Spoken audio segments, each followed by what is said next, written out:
지난해 6월 서울에서 홀로 거주하던 70대 조모 씨는 갑작스러운 허리 통증으로 쓰러졌습니다. 자칫 큰일로 번질 수 있었지만 위급 상황에서 조 씨는 아리야 살려줘라고 외쳤는데요. 이 한마디를 듣고 119를 호출한 것은 독거노인들의 삶을 개선하기 위해 만들어진 인공지능 AI 스피커였습니다. 이처럼 AI 스피커의 도움으로 위기를 넘긴 독거노인은 지난 1년간 총 23명에 달합니다. 혼자 사는 사람들은 정말 손가락 하나 까딱할 수 없을 만큼 아플 때가 있는데 목소리만으로 긴급 구조가 된다고 하니 AI 스피커가 곁에 있는 것만으로도 위안이 될 것 같은데요. 이렇게 인공지능은 단순한 산수 계산부터 생명을 구하는 일까지 다양하게 우리 생활에 스며들면서 전 세계적으로도 관련 연구가 활발히 진행되고 있습니다. 특히 코로나 사태 장기화에 따라 질병의 확산 상황 및 대응 정보를 제공하고 환자 진단과 치료제를 발굴하고 개발하는 등 코로나의 발생부터 치료까지 다양한 단계에서 효율적으로 대응하고 있습니다. 기존에는 보건소 공무원이 코로나 자가격리자와 능동감시 대상자에게 1일 2회 전화로 증상 발현 여부를 확인했죠. 하지만 인공지능을 활용하자 업무 경감은 물론이고 확진자 조기 발견의 성과로 이어졌습니다.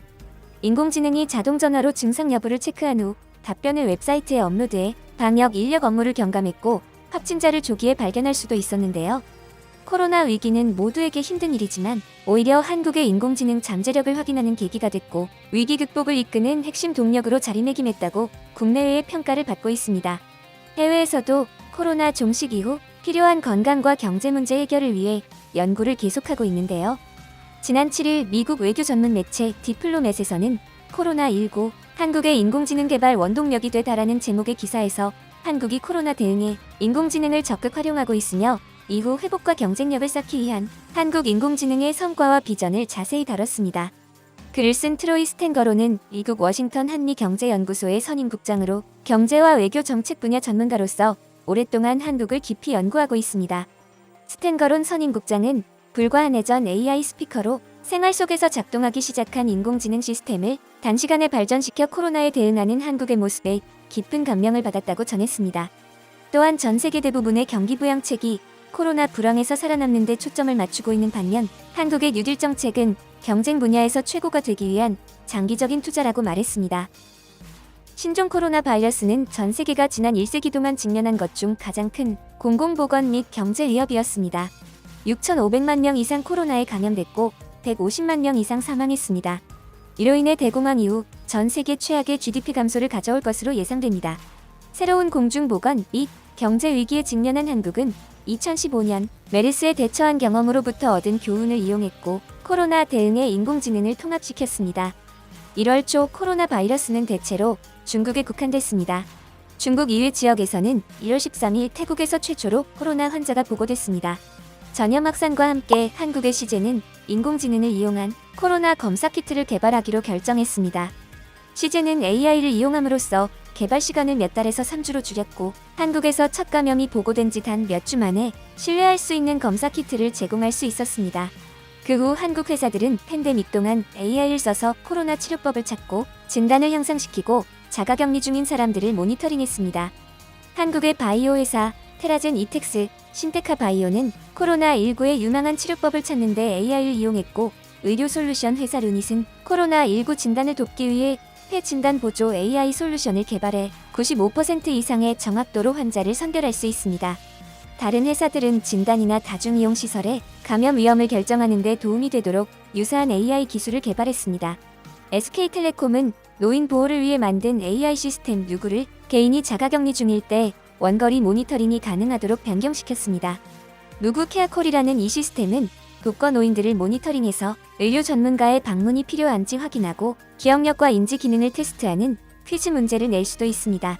KT는 노인들이 직접 예약을 하고 다른 활동에 참여하도록 해주는 비슷한 시스템도 갖고 있습니다. 그러나 인간을 모니터링하는 AI 시스템의 데이터가 어떻게 사용될 것이냐에 대한 우려도 있습니다. AI가 현재는 코로나 대처에 큰 역할을 하고 있지만 이 주요 기술은 한국 경제 미래를 위한 계획의 주요한 일부이기도 합니다. 문재인 정부는 초기부터 AI 정부 투자 세계 전략 부문 중 하나로 정해 국민의 개인 행복을 증진시키기 위해 AI를 이용하는 더 큰 비전을 갖고 있었습니다. AI 추진의 일환으로 2017년 한국은 대통령 직속 4차 산업혁명위원회를 조직해 AI와 데이터 정책을 논의했습니다. 2018년 이 위원회는 5년 동안 2조 2천억 원을 투자하는 AI 연구 개발 전략을 발표해 AI 기술을 발전시키고 6개 AI 대학원을 설립하기로 했습니다. 2019년 한국 정부는 제조업 르네상스 전략 및 시스템 반도체 전략의 개발로 핵심 AI 분야의 한국 제조업을 강화하는 새로운 계획을 발표했습니다. 제조업 르네상스 전략은 2,000개의 AI 기반 공장을 짓는 것을 목표로 합니다. 시스템 반도체 전략은 더 야심차 보입니다. 그것은 2030년까지 세계의 팹리스 반도체 시장 10%를 차지하고 반도체 생산 최고 국가가 되는 목표를 세웠습니다. 현재 한국의 회사 중에서는 하나만이 세계 최고 팹리스 회사 50개 가운데 속합니다. 이 목표를 달성하기 위해 한국 정부는 파운더리 사업에 대한 삼성에 투자해 그 전략을 맞추고 AI 반도체를 위한 연구 개발에 약 8억 5천만 달러를 투자하며 팹리스 회사 개발을 지지하기 위해 8,600만 달러의 기금을 마련할 계획입니다. 좀 더 넓게 말하자면 이 계획은 모두 한국의 데이터, 네트워크, AI와 같은 DNA 계획에 속합니다. 코로나 사태 직전 한국 정부는 인공지능을 위한 국가 전략을 발표했습니다. 이 전략은 한국이 환경, 재난 안전 및 국방 등 민생에 직접 영향을 줄 수 있는 분야부터 질 좋은 서비스를 제공하는 AI 중심 정부를 만드는 것입니다. 인공지능을 위한 국가 전략은 2030년까지 3가지 분야에 걸친 100가지 업무를 게시합니다. AI 경쟁력, 전면적인 AI 활용, AI에 대한 인간 중심의 접근 개발 등이 이에 속합니다. 이 분야는 각기 하위 목표를 갖고 있습니다.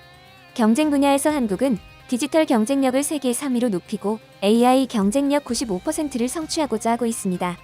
이로써 공급과 빅데이터 접근을 크게 늘리고 AI를 위한 규제력을 지닌 환경 5위에 도달할 계획입니다. 전면적인 AI 활용을 위해 한국은 초등학교, 중학교부터 시작해 평생 AI 학습을 이용하도록 돕는 AI 인재 자원을 최대한 향상시키는 목표를 정했습니다. 또한 제조업 가치 수준을 현재 25.5%에서 30%로 향상시키고 경제 전 부문에서 AI를 확대하는 것을 목표로 삼았습니다. 또한 한국은 AI를 활용하여 국민의 삶을 향상시키기를 바라고 있습니다. 국가 전략은 삶의 질에 있어서 한국을 OECD 국가 중 세계 10위, 삶의 만족도 면에서는 5위에 들게 하는 동시에 세계적으로는 AI의 윤리적 사용 규범 수립에 기여하는 것을 목표로 합니다. 한국은 AI 반도체 개발에 8억 5,800만 달러를 투자할 것이며 AI에 대한 2020년 국가 예산이 50% 증가했습니다. 그것은 디지털 뉴딜에 의해 보완될 것인데 이는 코로나 이후 한국이 경제를 재건하는 데 도움이 되도록 기획된 것입니다. 디지털 뉴딜화에서 한국은 DNA를 향상시키기 위해 향후 3년 동안 110억 달러를 투자할 것입니다. 한국의 AI 전략의 경제적 이점은 상당할 것입니다. AI는 2030년까지 세계 경제에 15조 7천억 달러를 더할 것으로 예측됩니다. 성공한다면 한국의 국가 전략은 같은 기간 동안 현재 GDP 1조 6,400억 달러에 3,900억 달러까지 추가될 것입니다. 한국 기업들은 국제 경쟁력을 높이고 자원을 모으기 위해 2개의 연합체를 구성하기 시작했습니다. 하나는 LGU+, LG전자를 포함해 KT가 주도하며 또 다른 하나는 삼성전자, 카카오를 포함해 SK텔레콤이 주도하고 있습니다. SK텔레콤 그룹은 삼성의 빅스비, SK텔레콤의 누구, 카카오의 헤이카카오 서비스 등 음성 비서 서비스를 전문으로 합니다. KT그룹은 더 넓게 기술을 공유하며 KT의 글로벌 팬데믹 방지 플랫폼을 이용한 팬데믹 AI 솔루션에 협업할 계획입니다. 삼성은 2017년부터 AI에 더욱 집중하기 시작했고 옥스퍼스트에 따르면 전 세계에서 어느 기업보다 가장 많은 수의 AI 특허를 보유하고 있습니다. 삼성은 AI를 그 장래의 중요한 요소로 보고 있으며 제품과 서비스 전반에 걸쳐 AI를 통합시키고자 합니다. 여기에는 AI를 이용해 저화질 컨텐츠를 텔레비전에서 8K로 시청하게 해주는 어플리케이션 등이 포함됩니다. 삼성은 또한 메모리 반도체 분야에서 자동차 및 AI 반도체로 영역을 확장하고자 하고 있습니다. 올해 초 삼성은 네온 프로젝트를 통해 인간 시뮬레이션의 세계로 진출했습니다. 목표는 가상세계에서 믿을만한 친구, 대변인, 텔레비전 앵커 등을 창조하는 것입니다. 인간 시뮬레이션을 개발 중인 한국 기업은 삼성만이 아닙니다. 한국 방송사 MBN은 최근 긴급 상황에서 사용하도록 김주아 앵커를 기반으로 가상 앵커 혹은 AI 캐스터를 처음 선보였습니다. SK텔레콤은 최근 클라우드 컴퓨팅을 위한 AI 반도체를 향상시켰습니다. 경쟁사인 네이버와 카카오도 이 분야를 확장시키고 있습니다. 카카오는 가정, 자동차, B2B 서비스에서 AI를 이용하고자 하며 한국은행과 협력해 중앙은행의 AI 역량을 강화하고 있습니다. 코로나 위기에서도 기회를 찾아 차별화된 기술로 경쟁력을 성장시켜가는 우리 기업들을 응원합니다. 여러분의 소중한 의견을 남겨주세요. 바쁘시더라도 구독과 좋아요 부탁드립니다. 지금까지 단골이시였습니다. 시청해주셔서 감사합니다.